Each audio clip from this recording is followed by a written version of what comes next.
Hello, listeners. This is Cody Stark, and welcome back to another exciting episode of Standing Post. I had the recent honor to talk to another living hero who is currently a special agent in the Secret Service.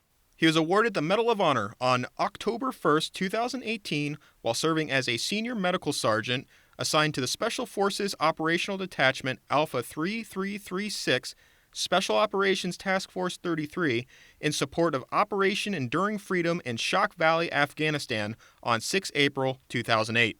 As a warning, our guests will discuss and share the accounts of what happened that day, so we want to warn you that there is some mild graphic content during this episode.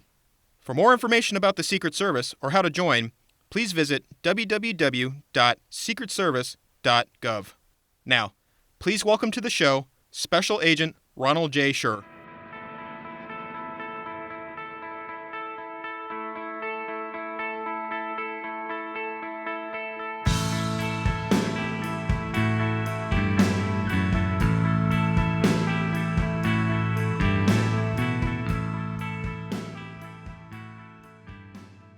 Sir, welcome to Standing Post. Would you please introduce yourself to the listeners? My name's Ronald Shurer. I'm a special agent with the Secret Service, a counter-assault team. And before that, I guess I was in the Army for a few years. Oh. Yeah, I'm looking forward to getting into your background and what you've done for the Army and for the Secret Service. But one of the things I always like to do with the guests that come on here each month is just to kind of get a background of where you came from, who you were, just to maybe give us some hometown pride. So where do you call home? I call Washington State home. I was an Air Force brat growing up, so I was born in Alaska and then did, the Air Force thing. We moved to Illinois, Idaho, and then ended up landing in Washington State. So that's kind of where I call home. Went through junior high school, college, all of that there. Okay, and was it your mother or father that served? Both were actually in the Air Force. That's where they met. They met in the Air Force, and Dad ended up doing 20 years and retiring with the Air Force. My mom did a few years and then got out and went on to other things. Okay. Were they officers or enlisted? Both were on the enlisted side. Okay. And what did you do during your high school and college years? As far as for fun things, I was a weird kid growing up, so I got really into bicycle racing, road racing like that. So I was a weird kid doing 300 miles a week on a bike, and then doing racing every time I could. Definitely got me set up well for things in my future. I think getting used to just being out there alone and slightly miserable for hours and hours on end. But yeah, I did that. I did the swim team, the usual things Okay, so you're 2 parts away from a triathlon. Did you? I did triathlons too. Okay. I didn't get as into those, but I did those for a while, and then switched over to mostly just bike racing. It just clicked for me for some reason. Before the Secret Service, you joined the military. Can you kind of set that up and kind of set the stage about how you got into the service? How I got into the military service? Yes. It was kind of a roundabout way that I ended up getting in. So I was at Washington State University in early 2001 and was trying to figure out what I was going to do. I was finishing up with a bachelor's in business economics. Just given my family history of service, my great-grandfather had served in World War I, my grandfather had served in World War II, my father and mother had both served. Was just kind of looking for some way to serve. So I actually tried to join the Marines as an officer in early 2001 and went through that process. Ended up getting selected to start the officer candidate school in October of 2001. But in August, as I was kind of finishing that process, my medical background kind of flagged with the selection board. I'd been hit by a car back in 1995 while I was riding a bike, and ended up spending a day in the hospital and had pancreatitis, which usually is something severe, some kind of severe medical issue or indication of drug or alcohol abuse, none of which applied to me. It was just I was hit by a car. But in August 2001, there's nothing going on, so they were like, thanks, but no thanks. Have a nice day. So I ended up starting graduate school in that time frame. Of course, a couple weeks later, September 11th happened, and so I was in graduate school, kind of watching as Afghanistan started to develop, and just didn't feel right to just stand on the sidelines watching that. So started looking around for some other military branch that might take me, and the Army was more than happy to take me. So ended up joining with the Army in 2002, and joined there as a medic. And where do the medics go for their basic training and advanced training? So I ended up going through Fort Jackson for my basic training, and then advanced individual training for medic is down at Fort Sam Houston. Okay. So spent 4 months down in San Antonio, basically learning how to be a medic. Went off to Airborne School. Being a combat medic, is it something that you just is it a pipeline to go to Airborne, or do you choose to do that? So I chose to go to the Airborne School, and at one point there I actually had a Ranger contract as well. Okay. To try and go over there. Unfortunately, because of the previous issues I had with the Marines, they kind of just kept the same paperwork, and they had waivers written in there, but then there was also some other things that were like, can't do this, but then you can do this. So it got a little confusing in my paperwork. So when I was supposed to get picked up to go to the, at the time it was called the Ranger Indoctrination Program, they were like, well, you're not able to do this. So they said no. So now I'm kind of stuck there at Airborne School without a job. So I spent a couple weeks there waiting for a new job with the Army, and so they ended up sending me over to a medical support unit up at Fort Bragg. And while I was transferring from Airborne School, which is at Fort Benning, Georgia, up to Fort Bragg for that, they give you all your paperwork to transfer with you up there. And unfortunately, I wasn't the most reliable E4. I lost all my medical paperwork. Oh, no. So when I got up to Fort Bragg, I had to get it all fixed. So I got it fixed and then immediately applied for SF. And a couple months later, started the selection process for Special Forces. You say you just joined, or you saw the SF. I don't know. I have seen the signs around being personally in the military when I'm on the active duty posts and everything like that. I see signs up that says if you want to join, call this number. I think some of the places usually have a climbing rope outside the building. But what made you decide to do that? Did you see one of the signs, or did somebody approach you, and then I guess ultimately, what made you decide to do it? What helped make me decide to do it was just looking for a challenge, trying to find a unit of like-minded individuals. All the units in the military have great people. Everybody's doing great work. I was just, some part of me just kind of wanted that next level challenge, like trying to find, I don't know, I kind of, looking back, I think I was just naive enough to think maybe I could be good at something like that. So I just wanted to see and challenge myself. And it was something, if I didn't try, I would have always questioned, could I have done those things? So yeah, I think it's a mixture of not quite knowing what I was getting into, getting suckered in by a few brochures, and, watching movies a little too much maybe. And just all of it kind of coalesced into me just walking into the recruiter's office and applying. So I did that. It was probably August, September of 2003, and then by January 2004, I was at selection for the Special Forces. Going through the process of that selection process and then finally getting into the training, is there...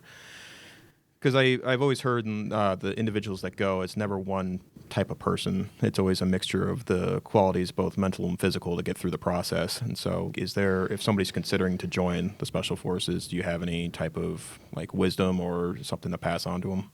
That is one of the great things about SF, is it does pull in an incredible wide variety of people.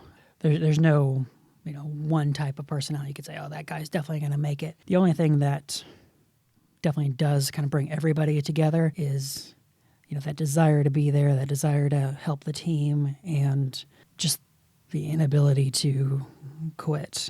I think that's the biggest thing. If you go out to selection, you'll see just people, you're like, oh, 100%, that guy's a physical specimen. He's going to make it, no questions asked. And then things get hard and you get tired and hungry, and, a nice warm bed and a good meal sounds a little better than going through that. And, so I think I think the SF selection process does a great job of finding that and helping you find that in yourself. I think it would be needless bravado if I was like, oh, I never felt like quitting. Of course it did. A lot of that stuff was just miserable. Right. But I wasn't going to do it. They would have to drag me out of there. And I think that's what they definitely do a good job of finding or helping you find in yourself as well. Were you still a medic? I did start the Army as a medic. When you switch over to Special Forces, you can switch over to any one of the 4 jobs on the enlisted side. I volunteered to continue to be a medic, and they selected me for that. It's not necessarily a guarantee that you do that, but I wanted to be, and if you already were and you kind of want to continue that. Of course. I mean, they do offer that. Okay. Generally. Kind of moving forward, and I don't want to minimize any of your efforts prior to this event, but one of the reasons why we wanted you to have on the show is because you were recently awarded the Medal of Honor for your actions in April 6, 2008 in Shock Valley, Afghanistan. I don't want to go I would like to let, if you don't mind, talk through it, because I think it's important for the listeners to kind of understand it from your perspective about what happened. I thought it was important to be able to bring that up and to kind of chat about that before we kind of move into your time with the Secret Service. Yeah. April 6th, 2008, we were working with the Afghan commandos in eastern Afghanistan. It was, we'd done many missions looking for high-value targets. It, in a lot of ways, should have been just another mission, but honestly, even from the team perspective going into it, we didn't get the warm and fuzzy. It was one of those days where you just don't get that warm and fuzzy about it, but this is the mission, this is the day. Okay, we're well trained, we're equipped, we're ready to go do this. So, like I said, it just kind of like a normal day for us. We in SF, our primary job is to work with local partners to help them secure their own country. So that was our job that day, to take the Afghan commandos in there to look for the high-value target for that day. And so we air infilled and via Blackhawks and Chinooks, right as we got to the objective that day. Like I said, you didn't have a great feeling going in, and then even just starting at the helicopter that day, it didn't seem to be lining up quite right. So I was the first person on the helicopter, so I'd be the last person off of the Chinook that I was on. And last person off is just making sure everybody's off, everybody's safe, all the gear got off, nothing got left behind, because people get a little excited sometimes getting off the helicopter. And when you're getting off a Chinook, it should only take a few seconds to get off. You want to get that helicopter out of there as quickly as possible, because it's a big target just sitting there on any objective, even if it's nobody's shooting at you, somebody's definitely looking at it. First moment we got there, I'm just remembering it's taking forever to get off that helicopter, and I really can't see. All I'm doing is staring at the back of 30 other heads trying to get off this helicopter. And so yell at people, hurry up, get off this thing. I don't know why they're all slow today. And then as I kind of slowly approach the back of the helicopter, I noticed that we're still hovering about 10 or 15 feet above the ground, as trying to get us as close to the ground as possible. But the riverbed that we're landing in is so rocky that they couldn't set down in it. So of course, now I realize why everybody's taking their time getting off. So like everybody else, I very slowly try and get off the helicopter so I don't break my leg jumping off that helicopter. So I kind of jump down into that riverbed. The helicopters all kind of fly away, and you're just taken back as you kind of look up at everything. And obviously we had seen imagery for where we were going, but imagery never quite gives you that real feel that you're going to have on the ground just for what the terrain actually looks like. You could see, okay, that's a hill or a mountain or whatever, but as soon as those helicopters flew away, it was just super cold, super quiet, and everywhere you looked, it was just basically straight up. Okay. And doesn't really make sense, but just kind of like looking up at the village, we could see the objective, and it was just on top of a hill, looked like a little fortress, and I was like, well, that's not good. But that was the job. So we started working our way through the valley up to try and find some place where we could actually get up towards this village. So we're working our way through the valley and trying to find a way up towards the village, and I can see the lead element starting to work up kind of a terraced portion of the hill. I was in the trailing element as the only medic on the ground, so that way whatever might develop over the course of the day, I could kind of flex to wherever they might need me. As the day went on, kind of get pulled into certain things. But that was the mindset, is that if I'm kind of in a trailing element, if we do make contact over here, I can flex over there. Okay. Or if we make contact over there, I can flex. So it gives me that ability. So we can see the lead element starting to work up. Farming, if you can picture like a farming terrace, cutouts in the mountain that the village had used. So I can see the lead element starting to go up there. As we just continue to approach, I distinctly remember seeing, at the time, just one guy dressed in blue run across the top of the hill. He was clearly holding a weapon, and I don't think that was some kind of key or anything, but just a few moments later, just everything kind of exploded on us. We started having small arms fire, sniper fire, machine gun, RPGs. Everything just starts coming down on us, feeling like from everywhere. While my job is to be a medic there, I'm also controlling an Afghan squad, so I get those guys to cover, start trying to figure out what's going on as we're hearing the radio calls. You're saying that you're helping with the other Afghan soldiers do their maneuvers too, so you have the responsibility of trying to get them in place, just to clarify. So each level, you not only have your SF mission, but you also have a mission to advise those guys. So you're wearing two hats at any given moment. So like for the captain on the team, he's advising the Afghan company commander to try and get him to coordinate his assets. But where we also have our backup communication. So if he's saying, hey, I need a squad to go over here, he's trying to get that commander to say it, but he's also talking to the SF guy to say, hey, we need to get these guys over here. So in SF, you're a medic, but your primary job is kind of a shooter first thing. Mm-hmm. And I've kind of said it before, and it's a familiar thing. The best medicine is superior firepower. So if we can, stay in control of this fight, then I don't have to fix too many people. Mm-hmm. So in my job, I was trying to make sure my commando squad was secure first, and then as I'm doing that job, I hear the first calls for medic from one of the nearby Afghan squads. So I kind of check with my squad, make sure they're secure for a second, and then run over to check on the first guy who was wounded. So start assessing that Afghan commando. Luckily, he wasn't too severely wounded. Kind of do a quick patch up on him, tell him to get back in the fight because he could still pull the trigger. That's what he needed to do at the time. I remember he was a saw gunner. Like, I need that saw to get back up running. So you're fine. Get back at it.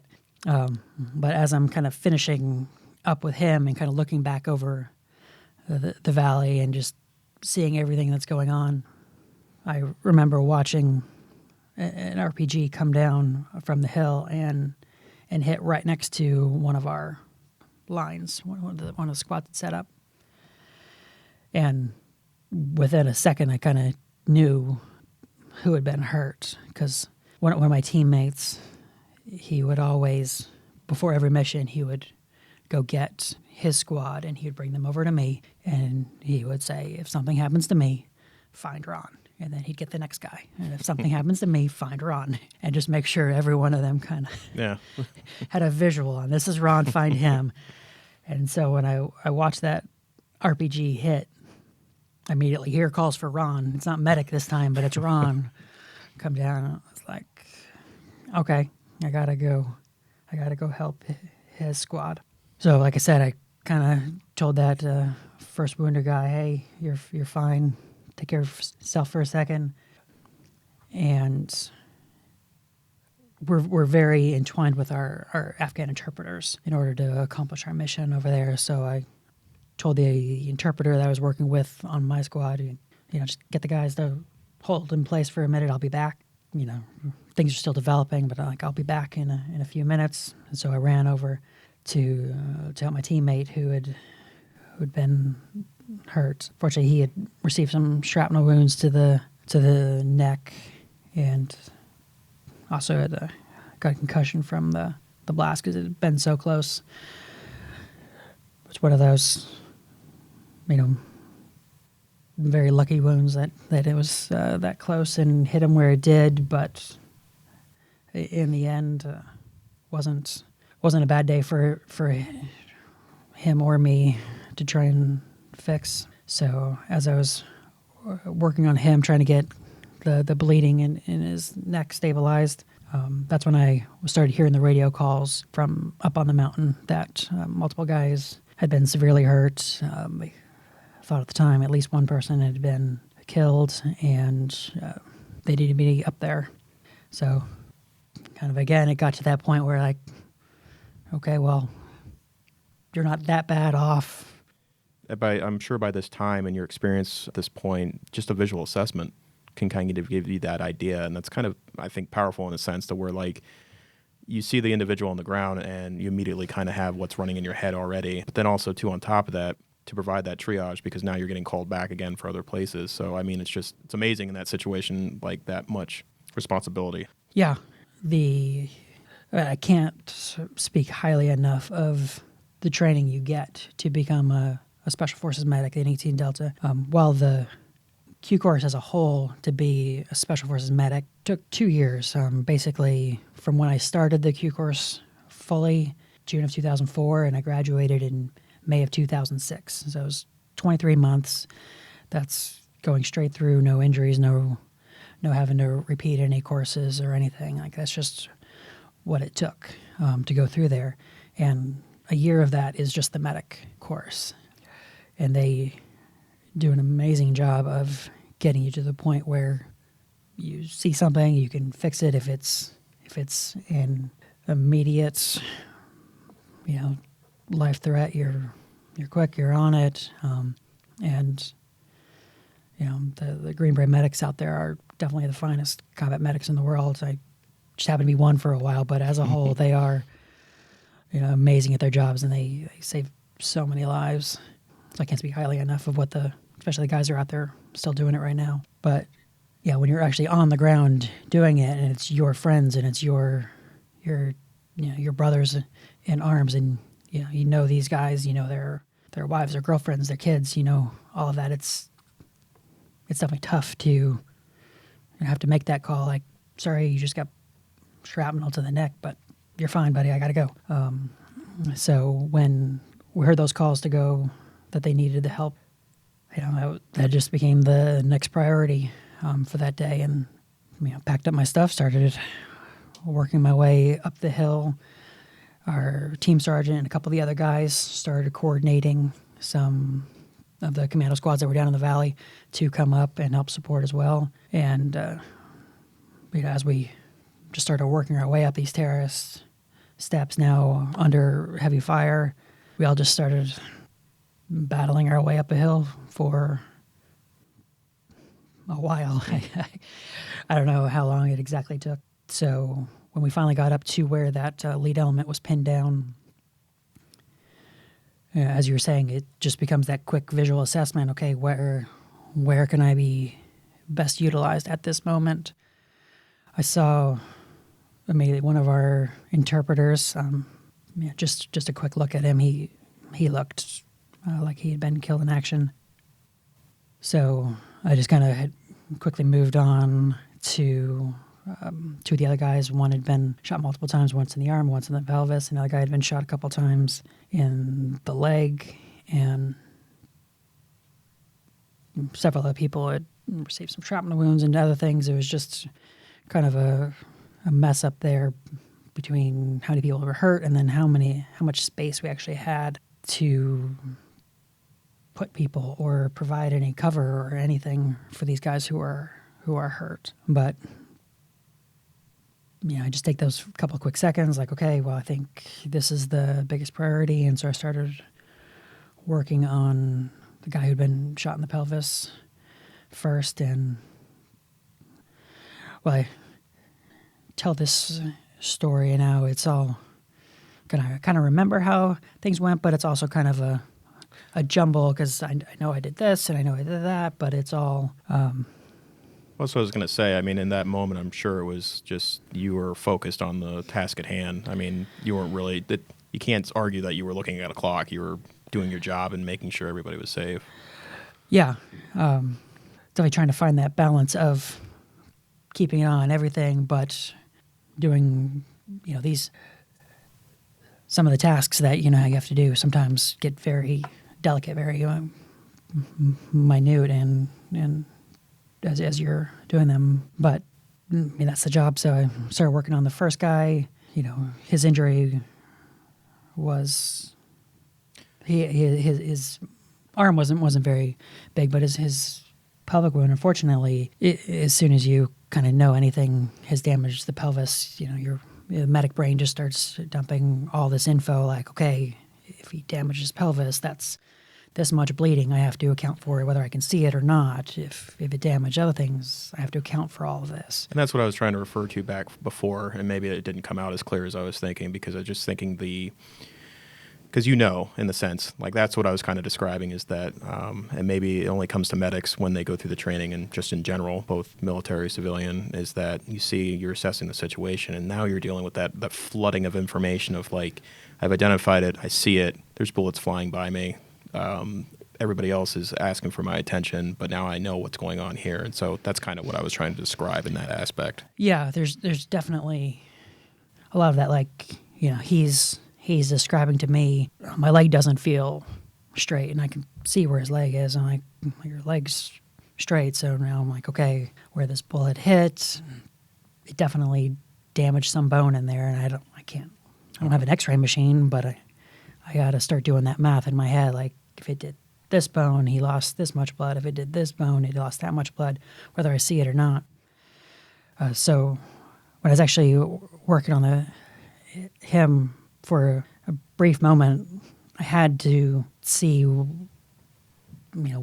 damage had been done. I could see the entry wound, but I couldn't see an exit wound. So I had to find that, but I don't want to move him any more than I possibly had. So I ended up taking off my helmet for a minute there so I could basically lie my head on the ground as close as possible, just roll him the minimum I could, see what I could see, and then put him back. Of course, put my helmet back on because there's bullets flying everywhere.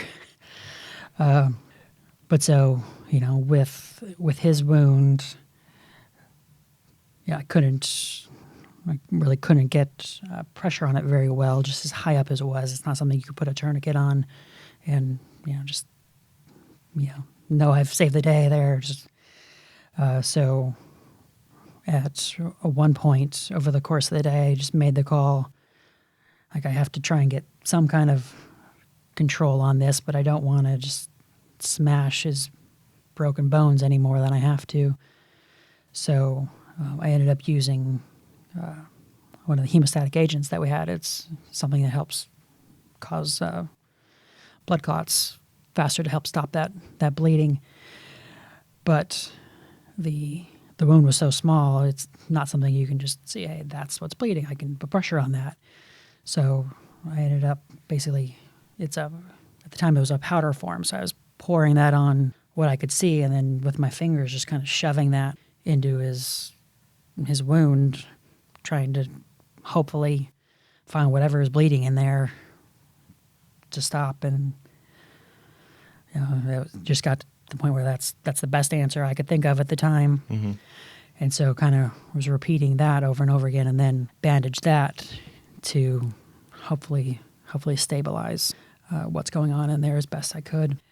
While all of this is kind of going on, like I said earlier, I knew just from the first look that our interpreter was killed in action, but I still owed it to him to, Of course. when you had that just brief moment, like, I gotta go actually check on him and just make sure, because if I don't know what killed him, can't be 100% sure he's actually dead.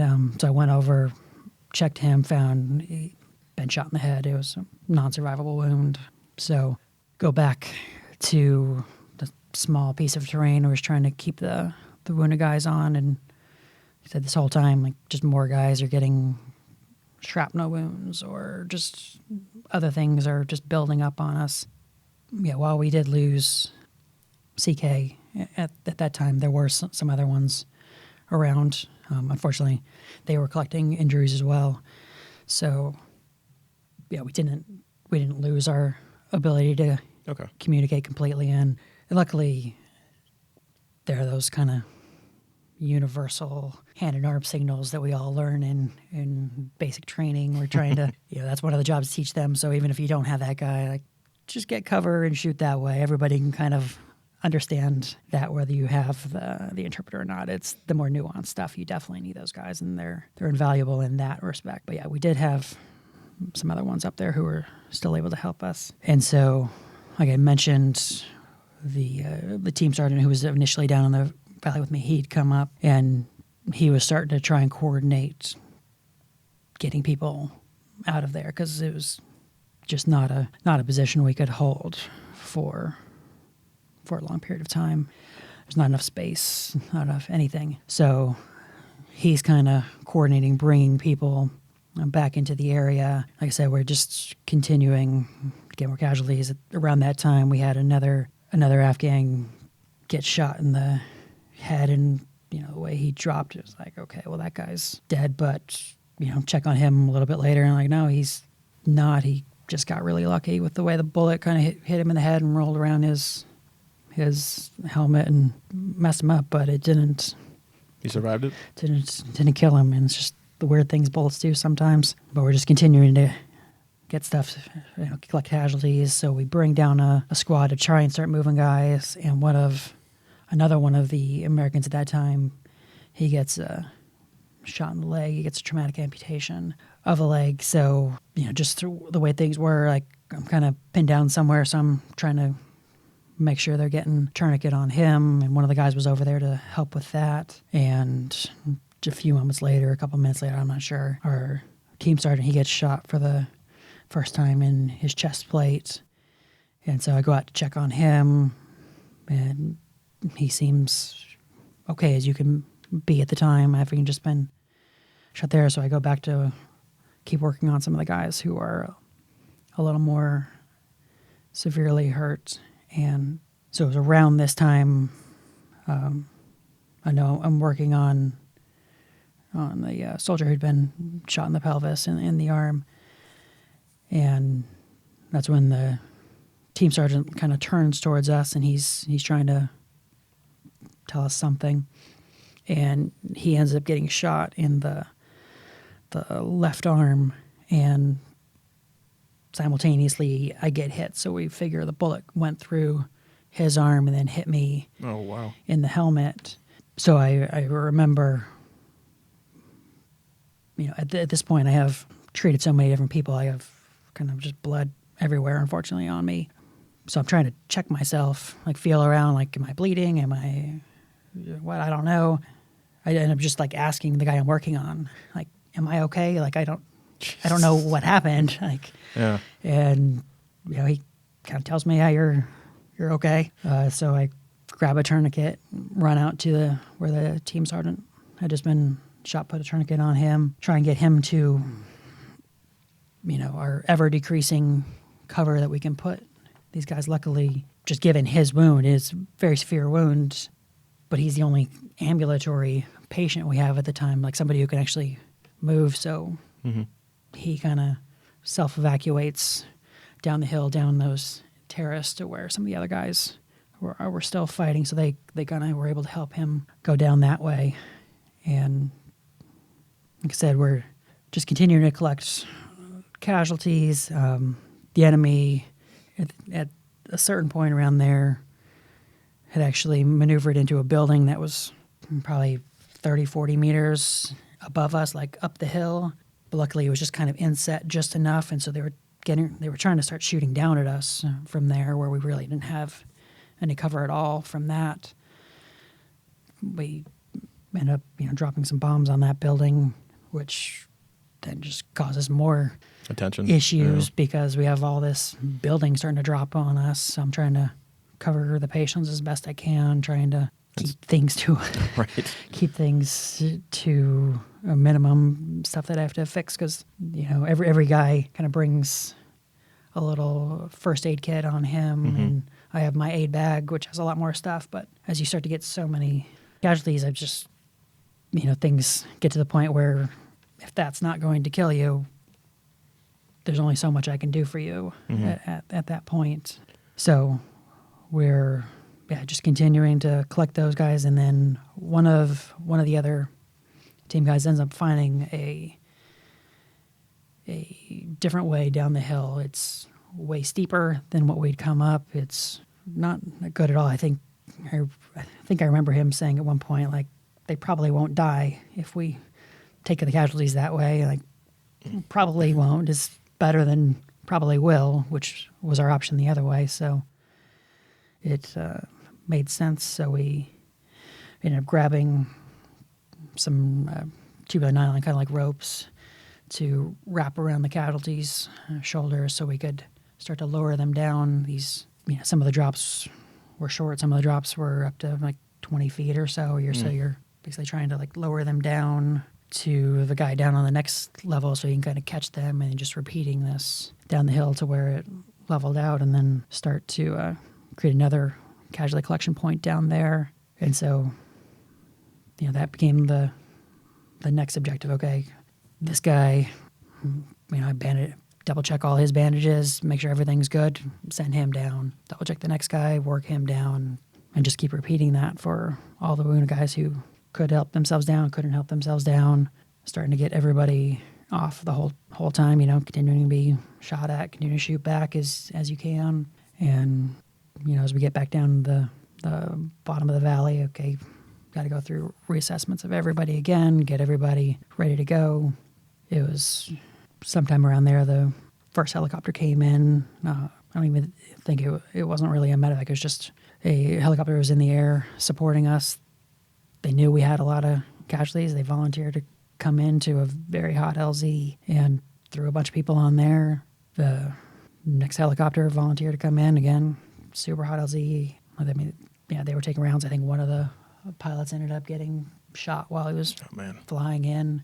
Everybody was just constantly under fire because while our primary objective was on this one side of the valley, there was another part of the village on the other side of the valley, and there was supposed to be a team that kind of was to go up there, but they physically couldn't get up there. The fire was too bad, so nobody could get over there.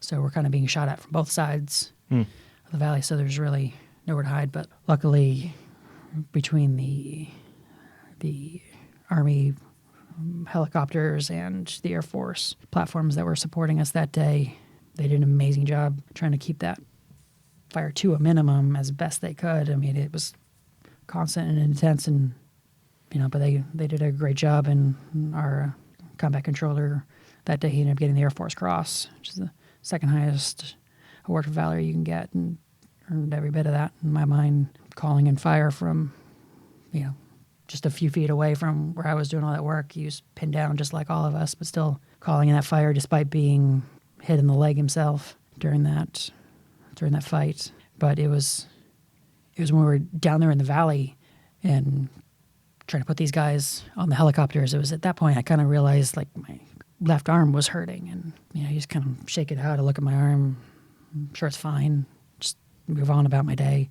It wasn't until we actually got back to base later in the day.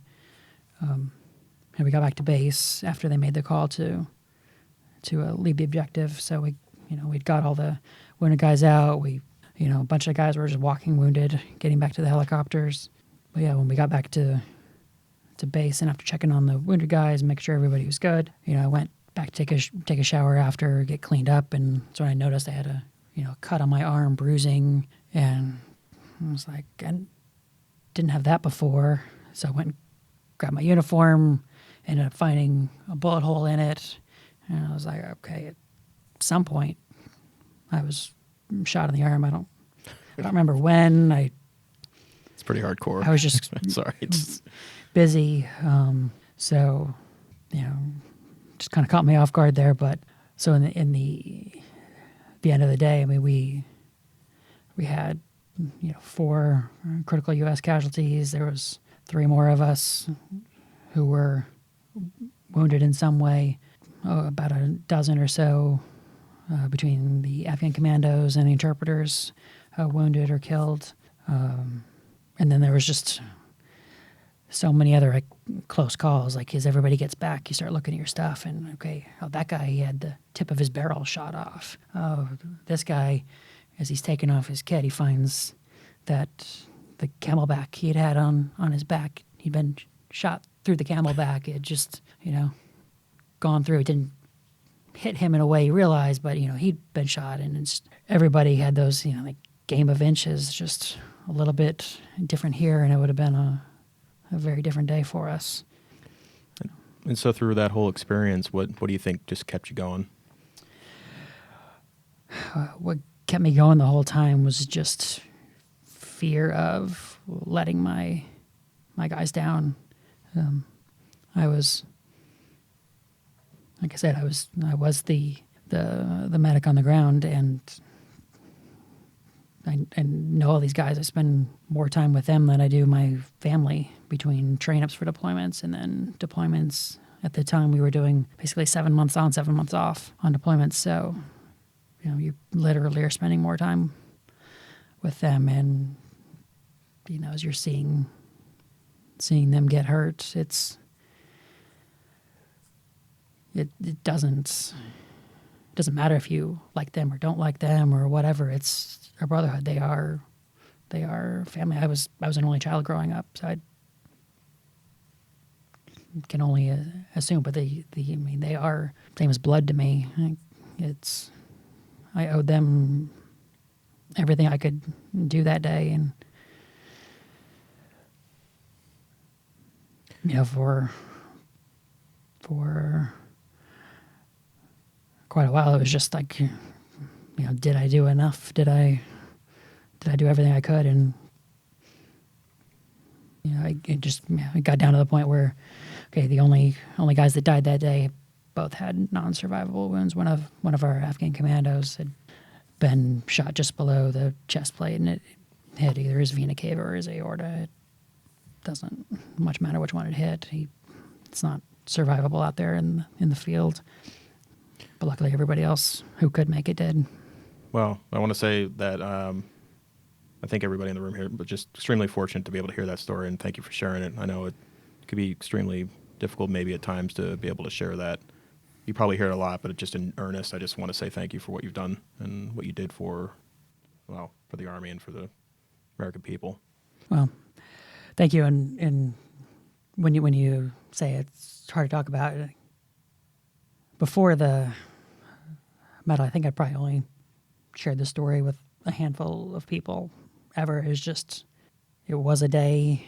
I did my job. Hoped I did it well. I thought I did it well. But since getting the medal and getting the Medal of Honor, and that kind of in a lot of ways brings a weight of responsibility with it. And like now I don't try and tell the story as like, oh, look at all these cool things I did. I was, we shot at this guy and I was super brave and did this. Like I was scared the whole time, honestly. I just, continued to do it because I owed that to the guys, and I like to share the story now because, there's so many military people out there right now who are still overseas, still fighting for this country, and they're doing it quietly. They're not bragging about it. They're not talking about it. They just go out and get their job done. And if I can share my story, it gives the American public a small glimpse of what people are out there still doing every day. And I think that's important. So again, sir, I don't want to minimize the events that took place that day, but when you finished up with that mission, what does that look like for your group? Are you what does that transition look? Do you get patched up, get refitted, and you move on to the next mission, or is it something that if something like that happens, do you get some leave and then move on to the mission, or can you explain kind of what happens after an event like that? Oh, obviously, our wounded guys, the severely wounded guys, went back to the States to get the care they needed. The more moderately wounded of us just kind of got treated in place, and it was as rough as it was. As we were down in manpower, obviously, to take 4 severe casualties, when an SF team, generally speaking, is it's designed to be 12 guys. So 4 guys getting evac, that's you can do the math. That's a third of us, but that doesn't change the mission. We still were responsible to get that Afghan commando unit back out there, back defending their country. So we still did. We did at least one more big mission. I don't know if we did a couple other small ones, but we were back out there. We did end up getting to the point where we had to plus up with another team support to be able to effectively do the job, just because we were running out of bodies. But yeah, it didn't stop us. We went back out there, continued to do the mission. And I just chuckle. Another mission we were on a couple weeks after our interpreters, which we mentioned before, they would sometimes have walkie-talkie conversations with the bad guys when we're on objectives. And, it's just, we're going to get you. Obviously a little less polite than that. And at one point on a future mission, they were like, oh, these are the guys we messed up a few weeks ago. And then one of the other enemy was like, they kind of messed us up a little more than we got them. So actually, as that fight kind of just started to get a little interesting, they all kind of stopped and went away just because of a little smack talk from our interpreters. but yeah, it didn't stop anything for us. You miss those guys, you care about them, you're talking to them back in the rear, but the mission continued. Well, again, thank you for sharing that. Like, how long did you continue to serve with the Army? When did you actually transition out? So that was I got the Medal of Honor for actions on my second deployment.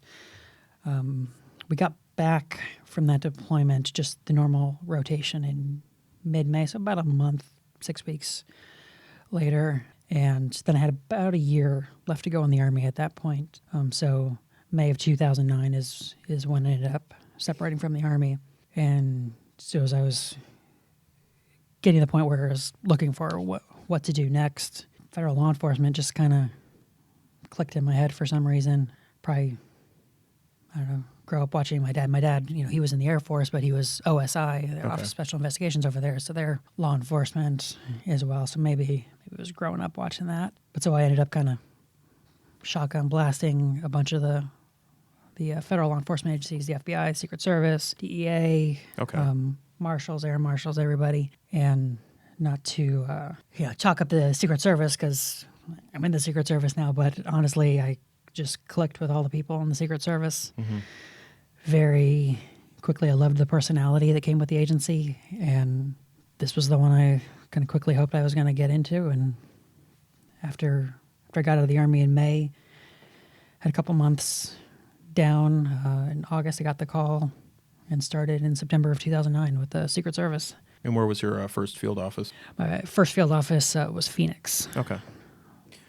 And so I guess from your time in Phoenix, did you go into phase 2? Because I know at the time you're currently in the counter assault team. Was that something that you went from Phoenix to, or did you go to a protection detail? The getting with the counter assault team was basically the goal from when I joined in with the Secret Service. Well, was that something that you read about in through a recruiter? Did you learn that through a recruiter, or did you once you came in, you heard about it? Honestly, I don't know exactly where I first heard about it or what kind of connected me with that. But I remember during my first interviews with the Secret Service, getting hired out of the Raleigh office, talking, hey, this is where I want to end up once I do get there, and kind of asking them, how do I get over to the counter assault team, because I didn't know. Mm-hmm. But it was definitely a goal from the very beginning. And so as soon as I could put my hand up for the counter assault team, I did, and basically moved over as quickly as I could. Not that I didn't enjoy my time in Phoenix, but it was just, I don't know, I think I had a lot of that military mentality, like what's the next job, what's the next mission, what's this, and so I was excited to transition over, and been with the counter assault team now about 5 years. And is it about this time that you actually you get the call for receiving the Medal of Honor, like the notification for it? Yeah. So last August, so that'd be August of 2018, I got a weird call on my home phone, of all things, and somebody left me a message, and they were telling me, I'm so-and-so from the Pentagon, I'm looking for Ron Shurer, need you to call me back. So it was definitely a weird call, and called them back, and being here in DC and being a criminal investigator, you have all those what kind of scam is going on feelings. So they go through the process of telling me somebody needs to talk to you about something, and they won't tell me who, they won't tell me what. So it has to be a fun call. It still seems so weird. So I was like, I'm sure you are who you say you are, but I have no idea. Would you mind, if you're in the military, send me an email from your Army email to my Secret Service email. Let's just, verify this in some way. And so they did, and, it turns out they did work for the Pentagon.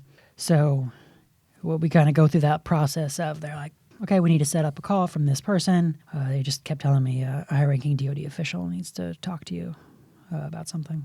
And so we ended up setting the date for the call. And so date comes, that morning I end up getting kind of my first pre-call from the military. They're like, hey, we're just doing a comms check. Everything's good. You ready for your call? Like, yeah, I'm ready for my call. And then a little bit later, ATSAC over Cat ends up checking in, and he's like, hey, Ron, are you good for a call? And I'm like, yeah, I'm good for my call. Why are you asking me about my call? I'm very confused why you're asking me about this. And he's like, don't worry about it. So we kind of do a couple more comms checks. People are checking, you're good for your call? Yes, I'm good for that. And then the boss ended up calling me back again, and he's like, your call's canceled. Okay. Why are you canceling my call from the Army? Again, he kind of is like, don't worry about it. So a little bit later, they end up calling me again. They're like, Ron, would you and your wife mind coming to the East Wing, or not the East Wing, the Eisenhower Executive Building? You need to talk to the supervisor from the President's detail. I'm like, well, that's weird. Especially they wanted her to come along. So at that point, you're definitely trying to process, why is the Army calling on the Secret Service? And so we're trying to run any scenario we could through our head, trying to explain what was going on. But it kind of just got to the point where you're like, well, let's just go along for the ride. I can't think of a legitimate reason why these people are doing this. So we end up going over to the Eisenhower Building and hanging out with the the supervisor of the President's detail. And he ends up telling us that the chief of staff at the time, John Kelly, wants to speak with me.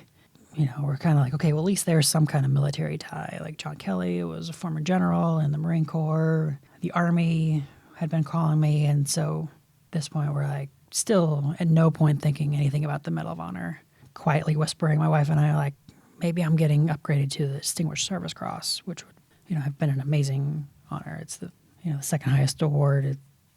It's a huge thing. So we're kind of like just like winking and like maybe that's what's going to be. So they end up bringing us over to the West Wing, kind of having us wait there for a few more minutes, and then Mr. Kelly, General Kelly, comes over and he's like, "Hey, Ron, just want to talk to you for a few minutes. If you want to come back to my office." And so we kind of go from that little waiting room, and he's taking us back to his office. And having been on the counter assault team, being very familiar with the White House, in my head, I'm like, "Well, sir, your office is back that way, but you're the chief of staff. I'll follow you wherever it is you want to go." And so he kind of leads us around, and then he took that left turn into the Oval Office. And as soon as I kind of broke that corner, I see the president sitting at the desk. There's some of the White House photographers set up on what was my left side. I hear them clicking away, and at the point I definitely had the uh-oh moment. And the president got up, shook our hands, was like, "But you didn't expect to see me today?" And I was like, "No, sir, did not." And he kind of thanked me for my service, and at that point told me that he'd approved me for the Congressional Medal of Honor. And it was definitely a completely overwhelming moment hearing that. Not bad. Being an outsider, before, like, I had heard like people sometimes like, "No, hey, I got put in for this," or you heard people are being talked about it, but I hadn't heard anything about it. I knew that there was a military-wide review of Silver Stars and Distinguished Service Crosses to see if they'd been properly awarded. I knew that, but at no point did I associate my Silver Star with that process. So yeah, when he told us that, it was just a completely overwhelming moment, and it was definitely sometimes it's good to be in the Secret Service because, since I had the White House pass and the clearance to be in there, they were able to coordinate all that and Wow. make it that little extra special. Yeah, that's kind of how we found out, and they told us, I think that was September 4th of 2018, and they quickly scheduled a presentation for October 1st, and it's kind of been a whirlwind since then. The medal definitely comes with a level of responsibility. I think it's all self-imposed on the guys who do receive it. I mean, it's such a small group. Like right now, there's 71 living recipients in the country. So when you think of there's approximately 17 million veterans in the country, and 71 of them have this medal. I don't want to speak for everyone, but I think almost every one of them kind of views that as, responsibility to just represent not only those guys who are still serving, but to, highlight those guys who didn't come home. Because there's just no way that, I, Ron Shurer, could say I gave anything compared to those guys. I mean, they're the heroes, the ones who pay the ultimate sacrifice out there.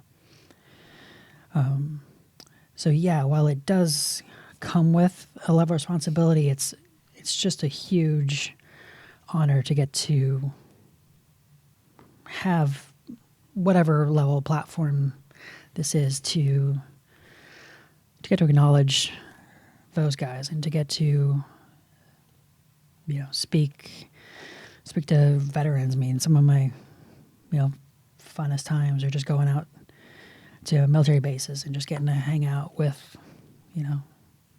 active duty or reserves or guard, and get to have some shared experiences with them. It's just a huge honor, and it took a little while to kind of, I don't think I'll ever fully be comfortable with that role, but just to get to to see what it means to the troops who are out there. It's just very touching, and anytime I can support what the military is still doing, I definitely love to take that opportunity because they're doing amazing things out there, like I've said. And yeah, it's not an experience I was expecting to have. Just a year ago. I mean, it was just a couple weeks from now. Those first calls started a year ago, and so it's been quite a transition since then. But it's been a humbling but amazing honor. And so, do you have something for the listeners, for those that are still serving, and for the Secret Service? Do you have any, do you have a message for them, or do you have a message to share? Well, like I've said, to everybody who's still out there in the military, still doing the job, I'm proud to have ever been a part of that organization. Like, just to have played a small role in the history of the military and the service to this country is an honor, and I think everybody in this country at some level would benefit from finding some way to serve something that's bigger than themselves, at whatever level that is, whether it's military service or law enforcement or just helping out in their community on trash pickup days. I don't know. I think everybody should find some level of that, and I've been very fortunate to have that service in the military and now with the Secret Service, where I can continue to serve. And my wife likes to say I keep trying to find jobs where it's my job to do really cool things but not get talked about, and that all kind of fell apart when they gave me the Medal of Honor. But that's just been a great experience for me to get to serve with the quiet professionals in the military, and now the Secret Service. We can, have our same kind of taglines, like standing on the sidelines of history and just different things like that, and it's been quite an adventure, and I'm every day I still love getting to work with this agency, and while they don't let me out of the CAT operations section much anymore, I just get to send emails now. It's still good to be close to the team, and still get to play some role in that. Well, on behalf of all the people that work with Standing Post, I just want to say thank you for taking your time to come in and speak to us and be able to share that amazing story, and to hear it through your words as far as the actions that took place that day. So thank you very much. No, it's definitely my pleasure. Again, anything the Secret Service needs from me, I'm here to help.